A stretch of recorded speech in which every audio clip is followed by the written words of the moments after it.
नमस्ते बच्चों, आप सभी को हिंदी कक्षा के लिए स्वागत है।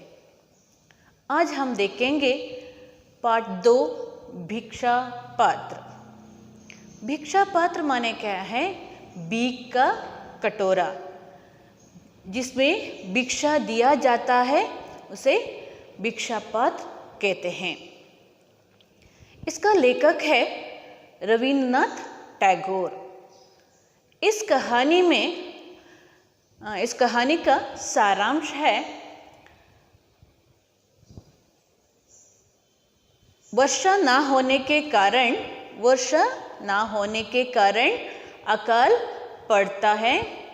पड़ जाता है और भूखी जनों की सहायता करने के लिए बुद्ध देव कई धनी लोगों को इकट्ठा करते हैं।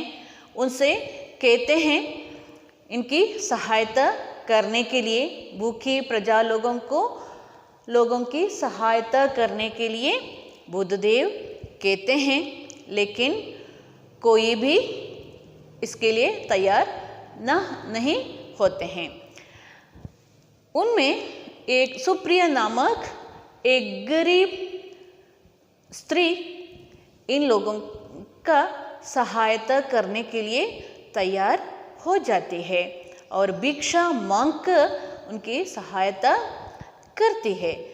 यह एक कहानी का सारांश है। ये कहानी बुद्ध देव का जीवन से आधारित एक घटना है। पहले हम देखेंगे इस कहानी का एक वीडियो।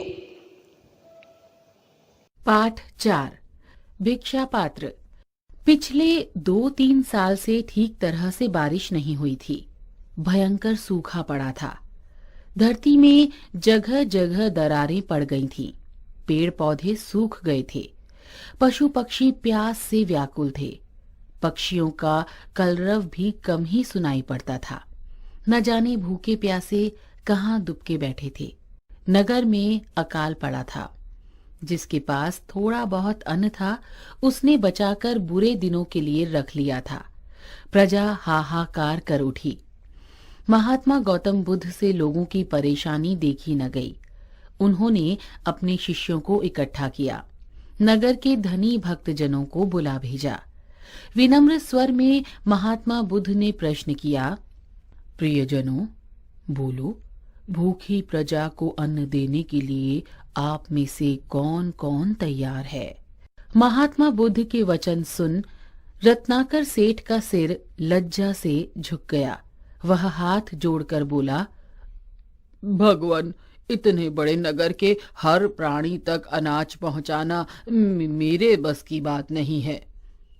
अब महात्मा बुद्ध की नजर सेनापति जयसेन पर पड़ी। जयसेन ने कहा, प्राण देने से यदि जनता को अन्न मिल जाए तो मैं पल भर में तैयार हूँ, लेकिन मेरे घर में इतना अनाज नहीं कि पूरे नगर का पेट भर सकूं। तभी धनी धर्मपाल बोल उठा, भगवान, मैं तो पहले ही परेशानियों से दबा हूँ। बारिश ना होने से मेरे सब खेत सूख गए हैं। बीज के लिए रखे अनाज से किसी तरह परिवार को आधा पेट खिला पा रहा हूँ। सभी एक दूसरे का मुंह देखने लगे। तभी भीड़ में से अचानक एक युवती सामने आई। वह थी महात्मा बुद्ध के प्रिय शिष्य अनाथ पंडित की बेटी सुप्रिया। वह अत्यंत दुखी लग रही थी। आंखों से आंसू पोंछकर उसने बुद्ध देव के चरण छुए और मीठे स्वर में बोली, यह तुच्छ सेविका आपकी आज्ञा का पालन करेगी। अन्न की कमी के कारण जो लोग बेहाल हैं, वे सब मुझे अपनी संतान लग रहे हैं। नगर के हर आंगन में अनाज पहुंचाने का भार मैं लेती हूँ। सभी आश्चर्यचकित रह गए। भला एक स्त्री इतने बड़े नगर के लोगों का पेट कैसे भरेगी? कुछ तो मन ही मन हंसने लगे, कुछ क्रोधित हो उठे। किसी ने कठोर आवाज में ताना कसा, खुद को तो दाने दाने का अभाव है, फिर इतना बड़ा काम अपने सर पे कैसे ले रही है? तुम्हारे घर में क्या भंडार भरे पड़े हैं? सुप्रिया सबके सामने सिर झुकाकर बोली, मेरे पास और कुछ नहीं, केवल भिक्षा पात्र के रूप में ये कटोरा है। अकाल पीड़ितों के लिए मुझे भिक्षा मांगने में कोई लज्जा नहीं। हे प्रियजनों, आपकी मदद से ही महात्मा बुद्ध की आज्ञा पूरी होगी। मेरा भंडार तो आप सबके घरों में भरा पड़ा है। आप मदद करेंगे तो मेरा भिक्षा पात्र सदा भरा रहेगा। जब जब पीड़ितों को सहायता की जरूरत होगी, तब तब मैं आपके द्वार पर आऊंगी। आप जो कुछ भी देंगे वह भूखों को खिलाऊंगी। जब तक धरती माँ के आप जैसे पुत्र हैं, तब तक चिंता कैसी। महात्मा बुद्ध ने मधुर मुस्कान के साथ अपना हाथ आशीर्वाद के रूप में उठाया और बोले, तथास्तु, तुम्हारा संकल्प पूरा हो। धनी सेठों ने अपने भंडार सुप्रिया के भिक्षा पात्र में उड़ेल दिए। पात्र हमेशा भरा रहने लगा। अब नगर के किसी अकाल पीड़ित को भूखा नहीं रहना पड़ा। उधर बारिश ने भी दया दिखाई और धरती की प्यास बुझाई। खेत फिर से लहलहा उठे, भंडार फिर से भर गए। संदेश: दूसरों की भलाई के लिए हम सबको आगे बढ़ना होगा, तभी बूंद बूंद से घड़ा भरेगा।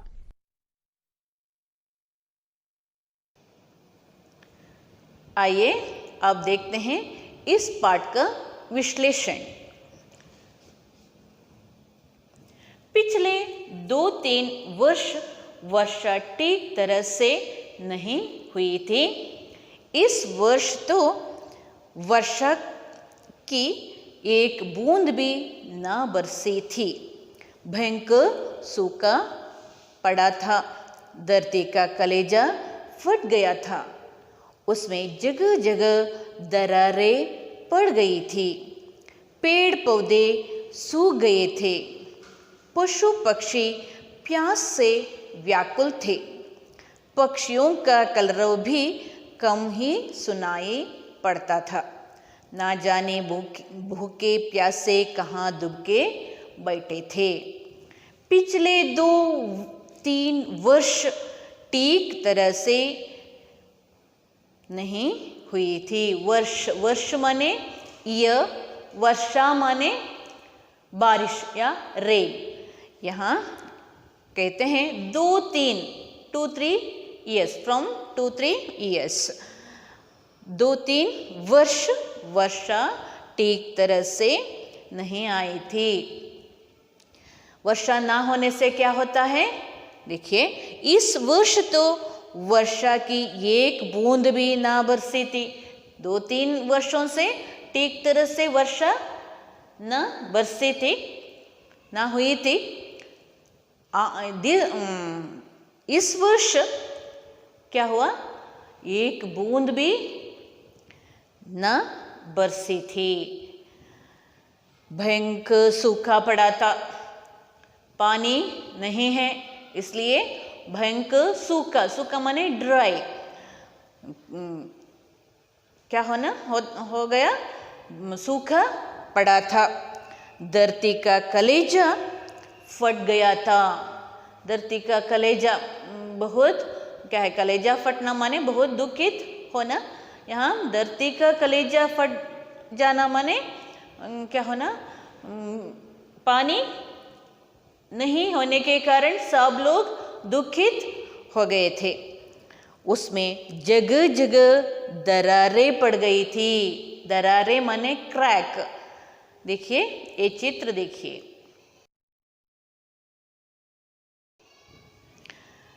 उसमें जगह जगह दरारें पड़ गई थी। पेड़ पौधे सूख गए थे। सूख माने क्या है? ड्राई होना। ये पेड़ पौधे में क्या है? पत्ते नहीं थे। बिना पानी के कारण पत्ते नहीं थे। ये चित्र देखिए।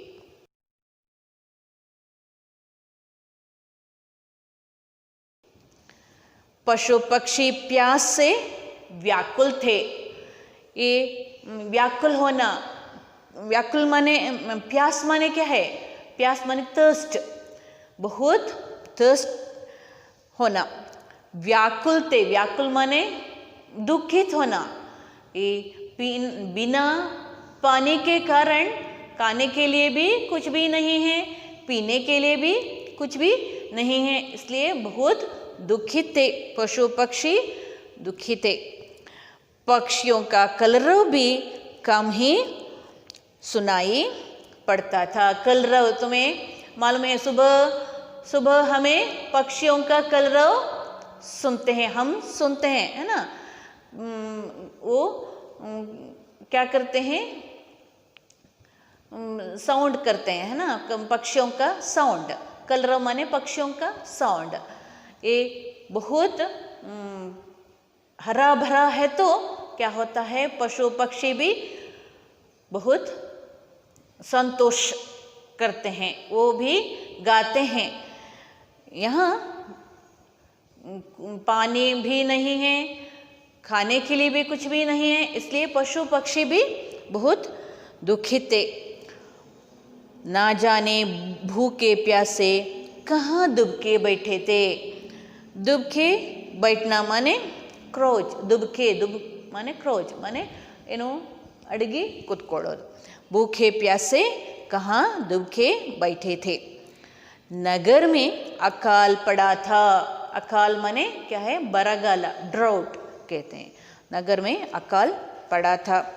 जिसके पास थोड़ा बहुत अन्न था उसने छिपाकर दुर्दिन के लिए रख लिया था। दुर्दिन माने बुरे दिन, बुरे दिन के लिए ये लोग क्या किया, छिपकर, उसे छिपकर रख लिया। थोड़ा कुछ लोगों के पास क्या था, थोड़ा अन्न था, लेकिन वो क्या करते हैं, वो अन्न को बुरे दिन के लिए, आगे का दिन के लिए उन्हें छिपा कर रखते हैं, किसी को नहीं देते हैं। प्रजा हाहाकार कर उठी।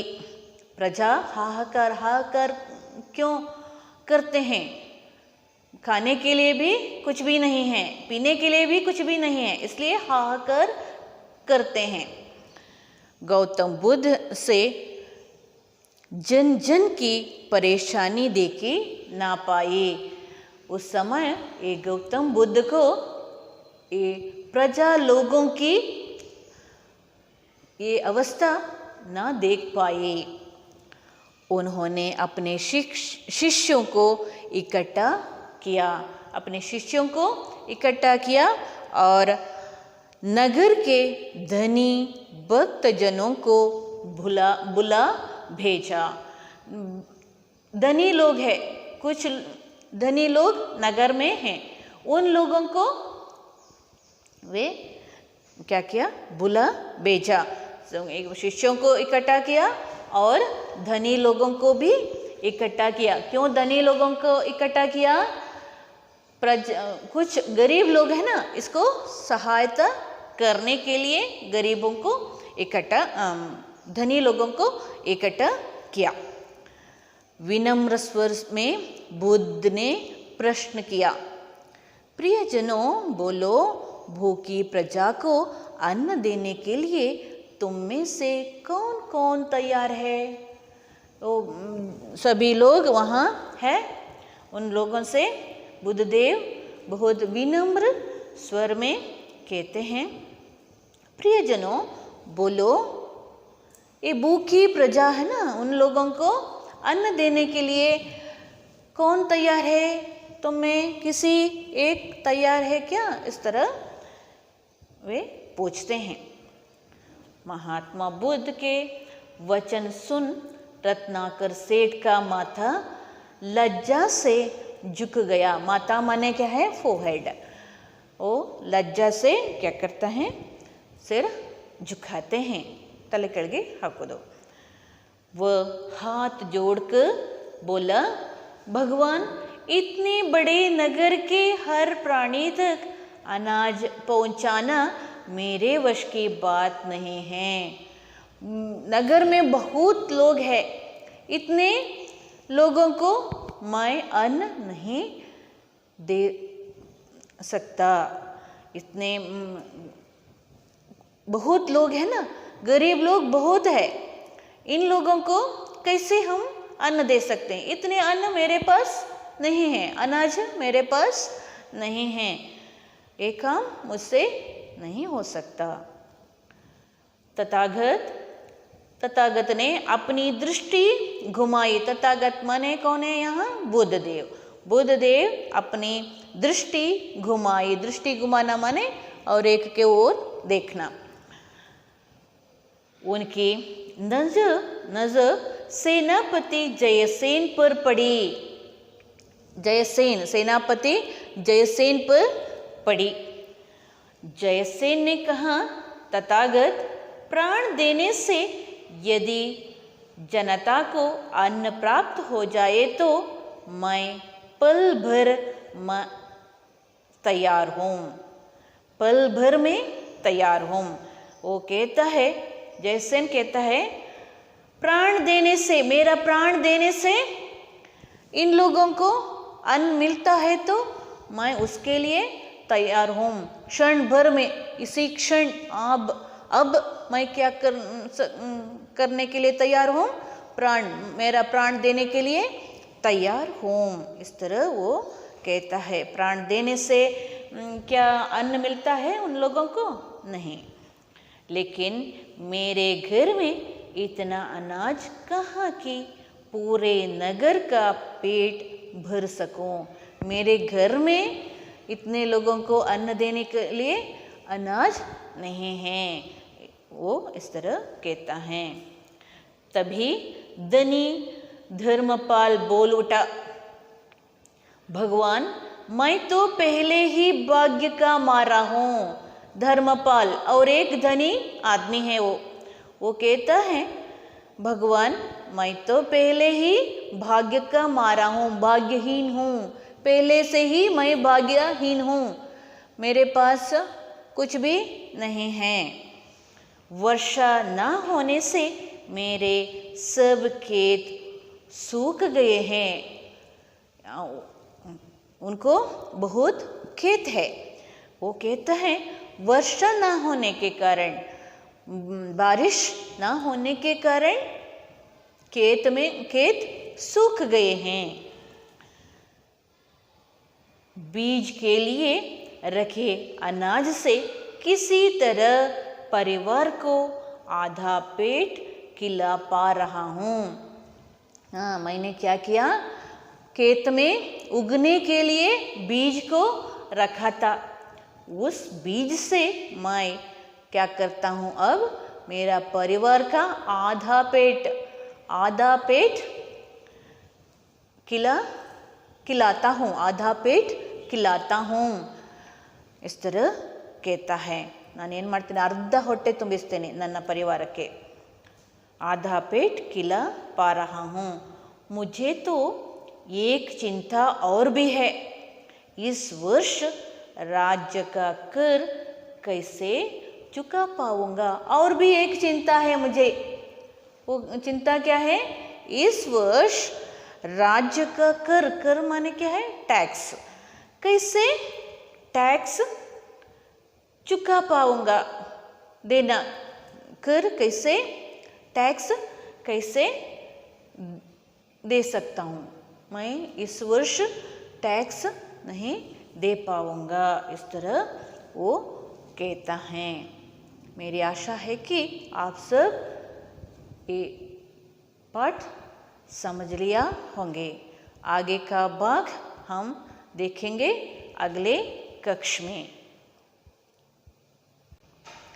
बच्चों, अब देखिए शब्दार्थ। भिक्षा माने क्या है? भीख। भिक्षा पात्र माने भीख का कटोरा। व्याकुल, परेशान या चिंतित होना। दुर्दिन, बुरे दिन, ಕಷ್ಟದ ದಿನಗಳು ಅಂತ ಹೇಳ್ತೇವೆ। दुर्दिन, बुरे दिन। अनाज, धान्य और ग्रेन। कर माने टैक्स। चुकाना माने देना, ಕೊಡುವುದು, टैक्स देना। इसमें देखिए होमवर्क देखिए, पशु पक्षी और प्रजा क्यों व्याकुल थे? पशु पक्षी और प्रजा क्यों व्याकुल थे? प्रश्न 2, रत्नाकर सेठ का माथा लज्जा से क्यों झुक गया? रत्नाकर सेठ का माथा लज्जा से क्यों झुक गया? बच्चों, इस प्रश्नों का उत्तर लिखिए।